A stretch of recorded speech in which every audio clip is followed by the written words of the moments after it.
Hey there, card fighters. It's me, Royal Paladin 813. When I was going over the old videos today, as I'm in the middle of uploading the set 12 case pull video, I realized I didn't do my Eradicator deck list. So I figured I might as well throw this up there now so that way you guys actually see how I built it and my thought process that goes into it.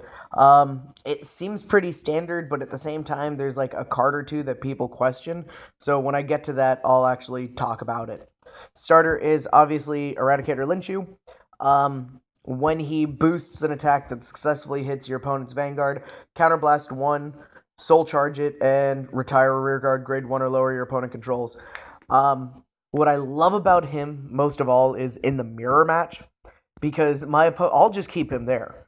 I'll, guard my opponent's Vanguard attacks, and I will refuse to use Linshu's effect, and I'll just keep him there. Just for the sheer fact that, my opponent will slowly stop playing grade 1s if they're afraid of a Linshu hit. But in the mirror match, what they'll always do is I'll let the first attack go through, because then that means they counterblasted 1 to retire my Linshu to stop me from counterblasting 1 to retire theirs. So in that situation, what it does is it becomes a free counterblast target for my opponent. So they have to waste 1 and not me. So yeah, Linshu. Amazing. After that, for the triggers, we got the standard 4 heal. Now remember, this is before set 12 came out, so you're going to really see something weird. But like I said, I'll talk to that when I get to it. 4 heal, 7 crit. Everyone who plays Eradicators was stuck playing 8 crit, 4 draw, 4 heal, because they only had the 1 draw trigger that's actually an Eradicator. So therefore, playing only 7 gave me a slight edge because they were afraid of me critting more often, forcing them to guard heavy, which allows a nice little play that happens. 5 draw. And yes, you are not mistaken, that is a non-Eradicator draw trigger. The reason for that is, like I kind of said, you need just a little bit more speed to throw off your opponent's game.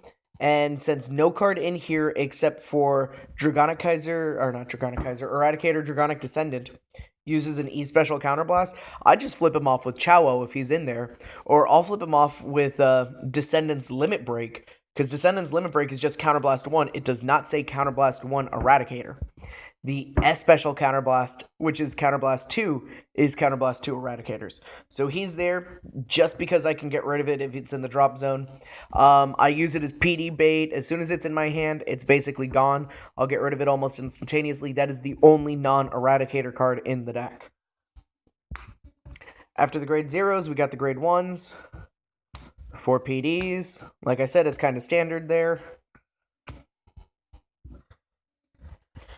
4 copies of Shuki.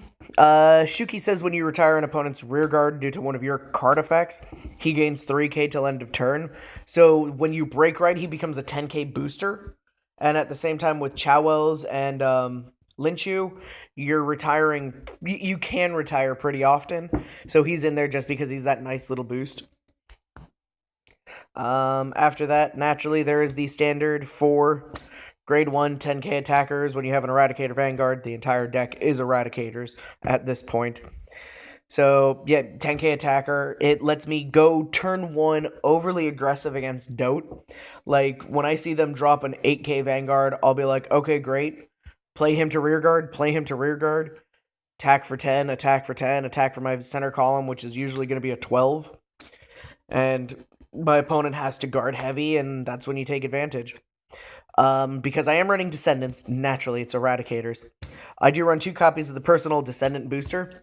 A lot of people tell me I shouldn't run him because he is Soul Blasty, but I don't run any cards at the moment that deal with soul absorption. So there's nothing going out of my soul. My soul just sits there, and might as well have a 6k booster that becomes an 11k booster. At the same time, unlike everyone else who says, run those 10k Vanguard boosters, he doesn't have to boost Descendant when Descendant's Vanguard. So if I throw a Descendant on Rearguard with this guy behind it, and I Soul Blast 1, that's 22k Rearguard column before trigger checks. So you're going to be guarding that for 15k, or you're going to let it go through. And since anything above 10k is referred to as a sweet spot, a rearguard hitting the sweet spot for a Soul Blast of 1 is not that big of a problem for me to deal with. I have no problem doing it. I do it all the time, and people get pissed whenever it happens.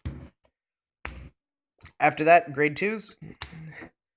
For Sparkhorn, standard 12k attacker, lets me make nice columns. Worst case scenario, I'll throw a 6k booster behind it. That's 18.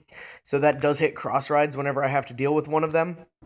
For Chowo, Soul Charge a rear guard and retire an opponent's rear guard in the front row. It's not a mandatory effect, so I do use it often, 9 times out of 10 when I play him, but there are incidences where I don't, like if my opponent doesn't have front row because they realize I have a Chowo in hand, or they think I have a Chowo in hand. After that, 3 copies of Zuiton.